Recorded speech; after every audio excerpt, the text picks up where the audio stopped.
you awake? I thought I heard you get up.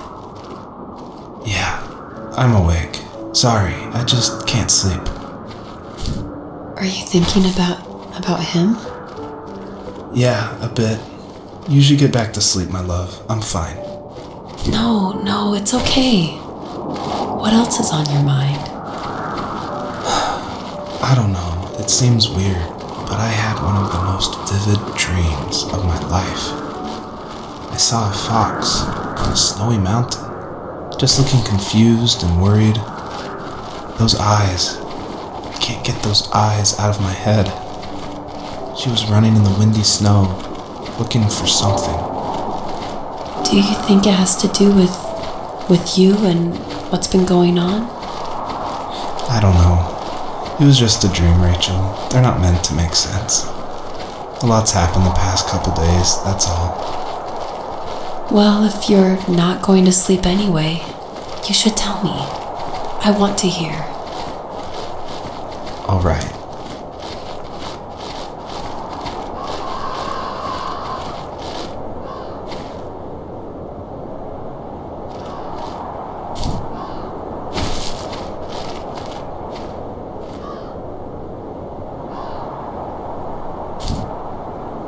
So, not far from her home, she followed that path to something unexpected.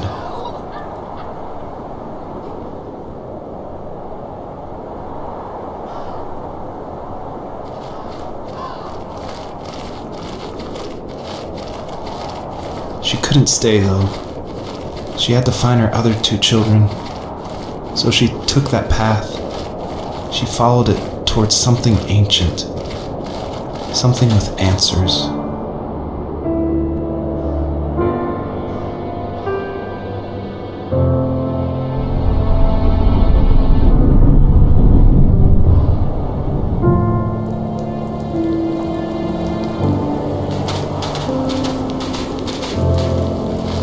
The fox looked high and low, searching for any sign of her cubs. Points of light showed the way to this ancient tree. It was as if each one had a story to tell, all their own. The land was trying to tell my story, too. I felt like I was right behind her the whole time.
Do you remember what my dad did for a living?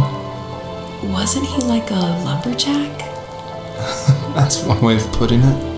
If wood was a canvas, then a carving knife was his paintbrush.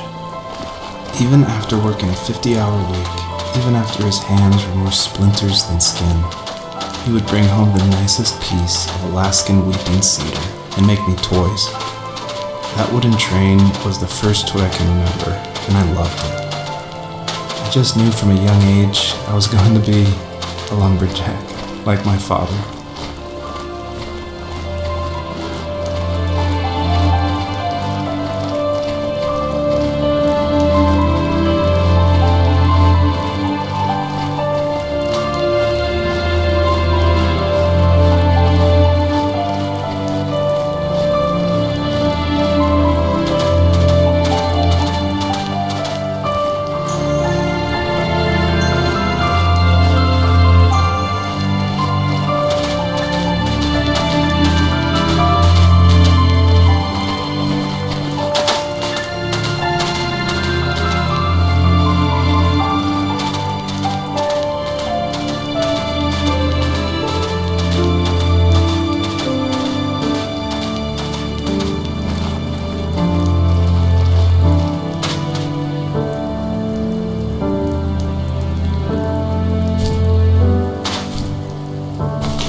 My teenage years were full of sketching, angst, and trouble. I wasn't popular or unpopular. Maybe just forgettable. I guess that gave me a sense of freedom. So I hung out with crazy kids, doing crazy things, even though I mostly just watched the chaos ensue. We did it all. Put fireworks in mailboxes, hide roadkill in people's garages, break windows of the barber shop in Anchorage. My dad was furious, but he was so busy working he couldn't do much to stop me from going out. I think being an adult means there's no one to stop you making hard decisions. He had to make a living, and he couldn't be in two places at once. Yeah, I realize that now. But at the time, I was sure he was more interested in growing his business than what was going on with me.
working another late night, and my friends were over, saying how bored they were and how they'd come all the way out to my house for nothing. One of them mentioned how that old, ugly beyond belief truck was still in the garage, and how we should take it for a spin. I was only 15, so I kind of fought it for a while. The next thing I knew, we were careening around the mountain path, rocks spitting onto the sides of the cliff, while my dad's cringeworthy bluegrass blared out the speakers. I drove while my friends were in the back of that yellow and purple truck, throwing beer bottles and trash at anything remotely interesting. Felt like I was soaring in the air with borrowed wings. But all good things have endings.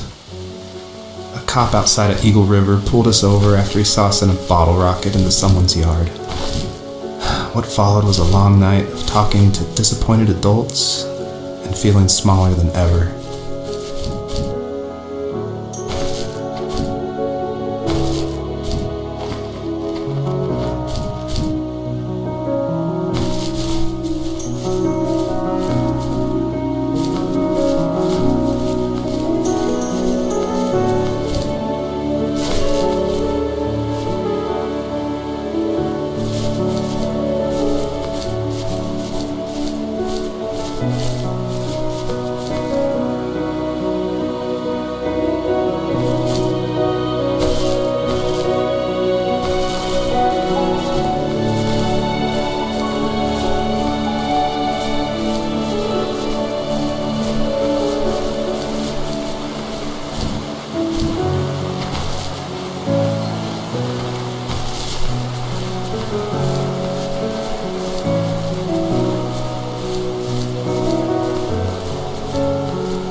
After he drove me home from the police station, I blew up at him, saying how I never wanted to be like him, how I was going to be someone and leave that hick icebox for good. He just looked forward at the road with tired eyes. I took out that bluegrass tape from the cassette deck and chucked it out the window. In my sage teenage wisdom, I thought I had proved the ultimate point, but my dad had a different idea. He slammed the brakes, slowly bowed his head while gripping the steering wheel, and finally looked at me. All he said, like it was a polite request, was, "Make this right." I sat there in silence, fuming, but I eventually got out and combed every square inch of the woods, muttering profanity after profanity. I found it 30 minutes later, near a small waterfall off the road. I went back to the truck, put the wet tape back in, and sure enough it worked. We didn't speak another word to each other the rest of the night. Wow, I knew you were a crazy teenager, but It's hard to believe, isn't it? It surprises me too. It's like I didn't really know who that kid was back then. I bet my dad thought the same thing over and over. It's almost like he was saying, "Make this right," to himself, more than to me.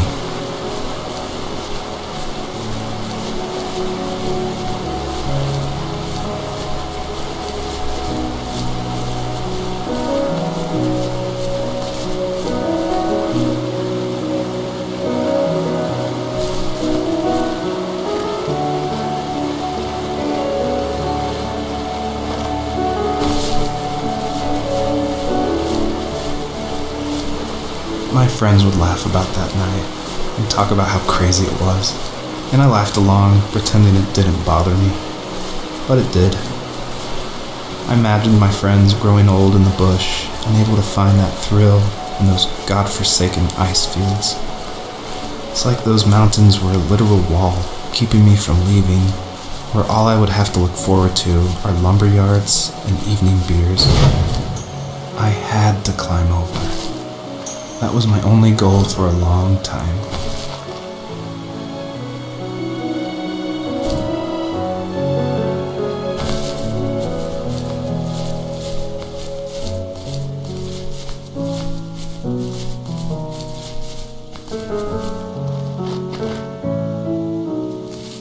If there was some way I could take my love of drawing and turn it into a way of escape, nothing would make me happier. I wanted to create instead of tearing trees down. I wanted to move to the lower 48, not because I hated it there in Alaska, but I hated the idea of it. It's like all of that spite inside me had created this monster which followed me around my whole teenage years. I put so much energy into doing what others didn't expect of me. Why did I do that? There's one fact you're forgetting, though. If you didn't have that fire in you, we probably would have never met. You're absolutely right. Maybe the destination is all that matters in the end. But then why am I awake? Why am I seeing this fox go on her journey? And why can't I stop thinking about my dad?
There were old abandoned pieces of a shed and car long left unused. I used to ask him all the time who those people were that left all this junk, and I'm sure he got so tired of hearing it that he made up some elaborate stories how a brown bear ate them and haunted the woods afterwards.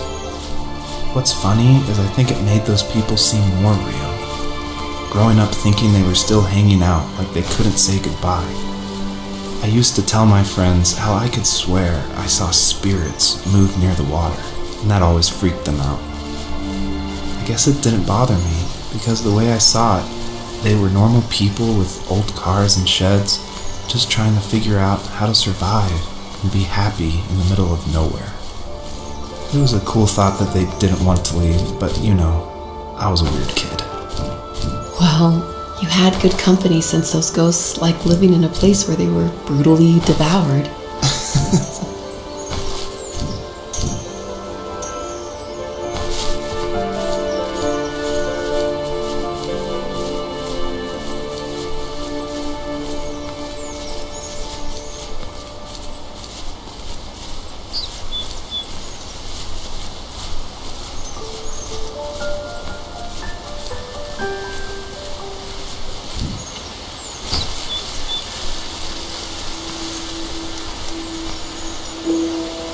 Even at my most distant, at the times when I detested him the most, he kept reaching out. For a year straight, he asked me every week when we were going camping. I thought he was just dense. Eventually, to shut him up, I agreed. We carried out the worn lawn chairs from the garage and set up a cinder block campfire at the site we had always used behind the house. We walked down the mountain path, talking in the warm sunshine we only got a couple months of the year. Those 3 obsidian rocks shimmered alongside the shore, almost like sparklers pressed against a dark window. I'll never forget that wet stone on my feet, or how those massive mountains looked even bigger in the lake's reflection. I felt small, but grateful. As the sun set, my dad found something I hadn't seen for a long time. The tree where I'd made my first carving when I was 6. I hadn't even carved it. My dad had helped me, but I still called it my tree. Something about seeing my name there made me open up, and we talked about everything that night in that old camouflage tent. I told him how much I loved sketching and design, and how it would be a dream to study architecture in Seattle. I told him how I didn't get along with my friends much anymore, but that I didn't mind being alone. He told me he was there for me, and he joked that if all he had to do was write my name on a tree to finally get me to talk, he would have left me carved logs with novels on them in front of my room every morning. I don't know why it took me that long to realize it, but it was then I knew how much he had sacrificed for me.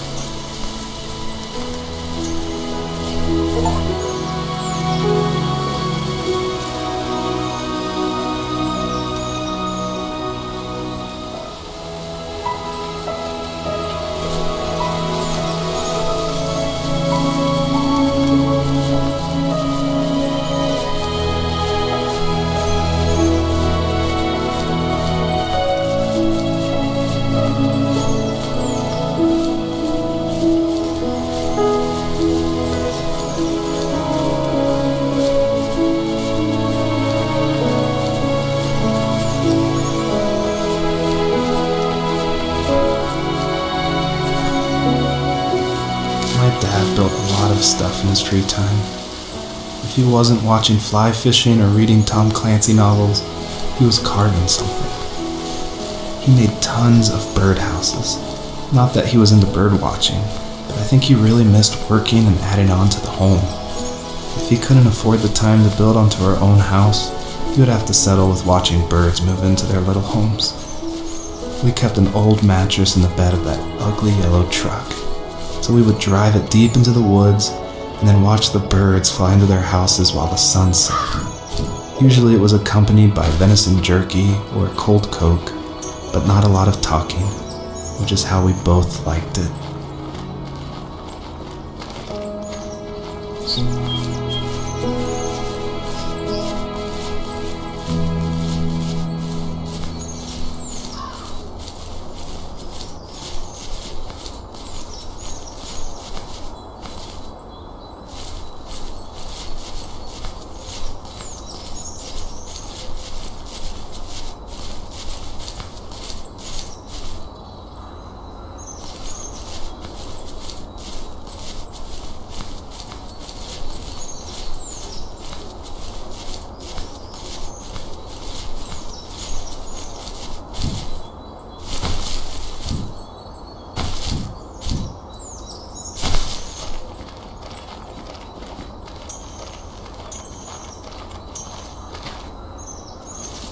we were happiest underneath the evergreens. We decided it was time to finally map out the hundreds of acres we lived on just to pass the time during the summer. He was only free in the evenings, so I would spend the day wasting time on dial-up internet and sketching, and then we would rush into the woods, pen and map in hand, before evening fell. Sometimes, the aurora borealis would cast a cold green glow on the mountainside, and we would finish our route underneath a twilight sky. Sometimes I was lonely during those summer days, but there was comfort in the routine. A lot of teenagers aren't looking for the daily grind, though. There's nothing wrong with wanting to get out, to leave your childhood home. You wanted to progress, to make something of yourself. Yeah, you're right. That house. I'm sure it's the same as how I left it. Then why does it feel so different? I doubt you're the only adult to have looked back and asked that question.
stood nearby, unfazed, like nothing was wrong.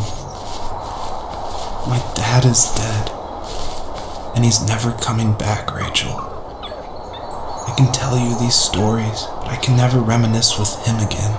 He can never hold a grandchild that we'll probably never be able to have. I can never talk to him again, and I'll never be able to say I'm sorry for everything.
I need to go to bed. I just can't talk about this anymore. Good night.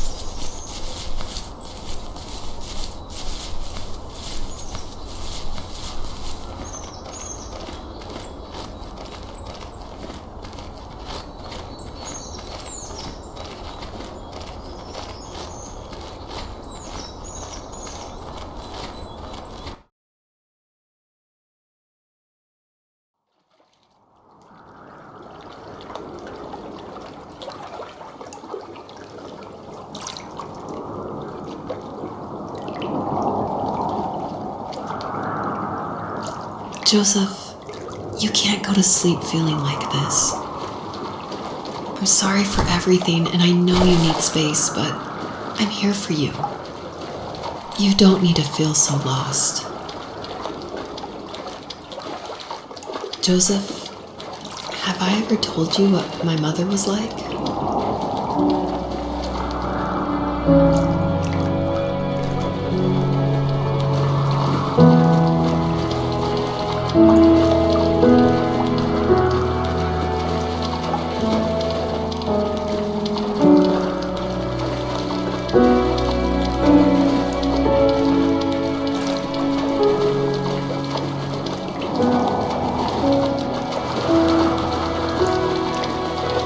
You know what it's like not to have a mom at home, and you know how hard that made my childhood. What helped me was watching the birds in the morning before the school bus came. I thought that my mother was one of those birds, and it made me want to be free like her. My mom taught me how to fold origami cranes while she was in the hospital, so I told myself I would fold one every day until I could fly myself.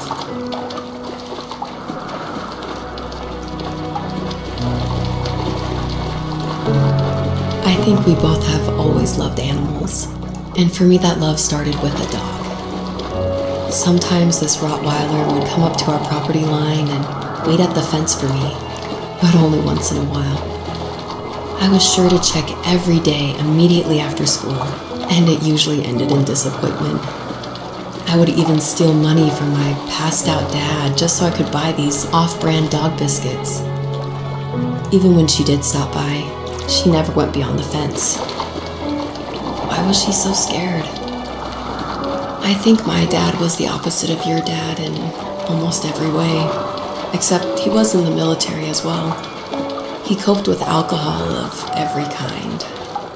The trailer started falling apart, he got angry, and I withdrew. More and more I became the weird, quiet kid who made lots of origami birds and carried dog biscuits around. I think we were pretty similar when it came to being the weird kids. And that same sincerity in college was one of the reasons I was so drawn to you. Life got worse and worse, and at one point, I really didn't think I could survive another day with my soul still intact. I had no real friends, let alone neighbors, since we lived in the middle of nowhere. I should have talked to my teacher, but I was scared what he would do if he found out. As I waited for the school bus one morning, I walked around until I found something in an abandoned shed. Something I can't put into words. I summoned courage I didn't know I had, and I broke into my dad's room and found the key to the shed where he had locked my bike. I'll never forget that feeling.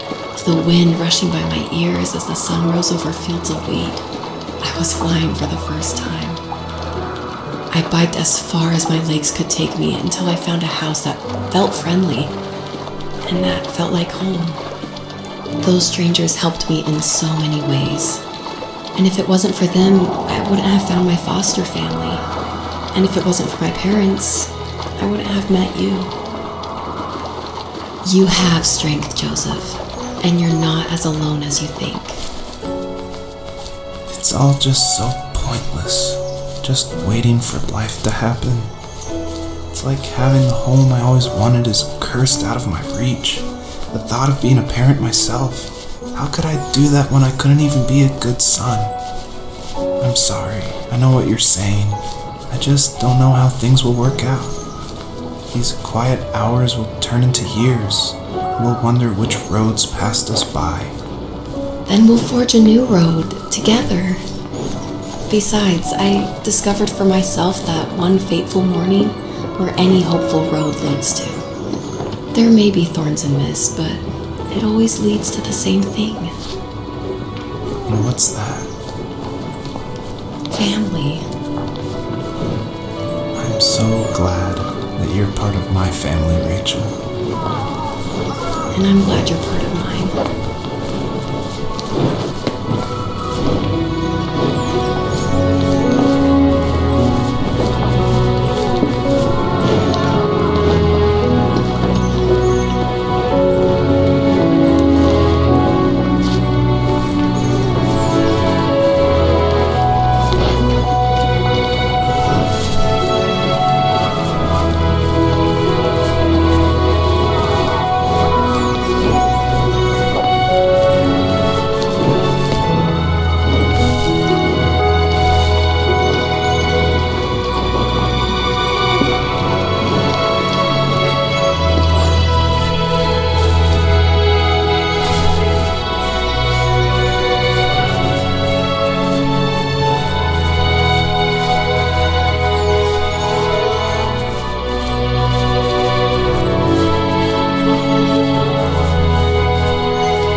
fox knew her last cub would be waiting for her at the first tree. She was almost there. The rain cascaded onto the jade valley where the entrance to the tree was. Life was protected there, because that's where life began. It was now only a mother and a daughter left. Items from my life still dotted the ground as she moved closer to her destination and destiny.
In the distance, the first tree illuminated the wasteland.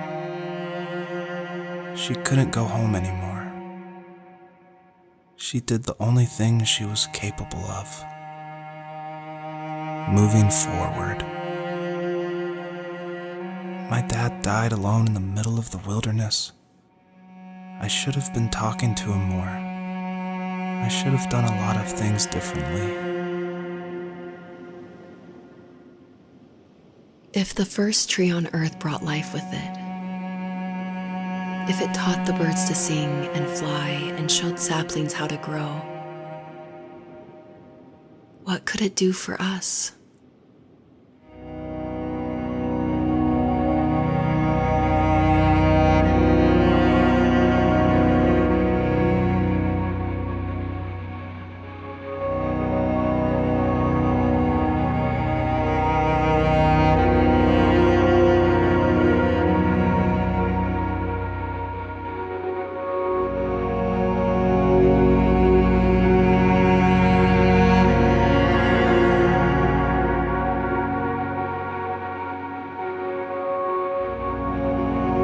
There was a letter I received yesterday from a name I didn't recognize, with a quote I can't stop thinking about. Death is not the opposite of life, but a part of it. More and more, I'm realizing one important truth. Each of us have our own journey to the first tree, but sometimes I'm not sure I'm ready to take that first step. You already have my love.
I guess her journey was over, but I have no idea. It was only a dream, a distraction from tomorrow. I don't think dreams normally bring back to memory so many important feelings. Maybe it was just a dream, but it was also a gift. Yeah, I suppose. But tomorrow we're getting on a plane to the last place on Earth I want to be. The only person that would have made the trip worth it is gone. You're going to see him and be with him one last time before you say goodbye. I have one last quote for you by Emerson, sealed in an imaginary letter from me to you. It is the secret of the world that all things subsist and do not die, but only retire a little from sight and afterward return again. Go to sleep, my love. We have a big day tomorrow, but I'll be there with you every step of the way. Thank you. Thanks for listening. Good night, Rachel. Good night, Joseph.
What the hell?